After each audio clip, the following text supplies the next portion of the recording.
Breaking news, আবারও Spanish super cup ফাইনালে Barcelona. গাভি ও লামিনে ইয়ামালের গোলের ফাইনালে বার্সেলোনা। সৌদি আরবের জেদ্দায় বুধবার 8ই জানুয়ারি স্প্যানিশ সুপার কাপের প্রথম সেমিফাইনালে আতলেতিকো বিলবাওকে 2-0 গোলে হারিয়ে ফাইনাল নিশ্চিত করেছে বার্সেলোনা। কাতালান ক্লাবটির হয়ে গোল করেছেন গাভি ও লামিনে ইয়ামাল।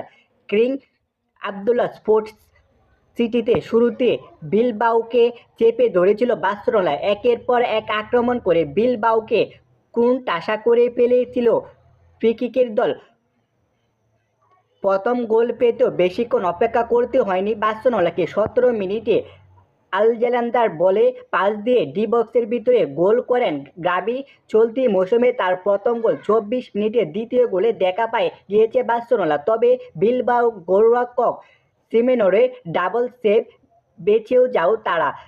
36 মিনিটে সমতায় ফেরার সুযোগ পেয়েছিল বিলবাও। স্ট্রাইকার গ্রেগর প্রচেষ্টায় এগিয়ে এসে রুখে দেন বার্সেলোনা গোলরক্ষক।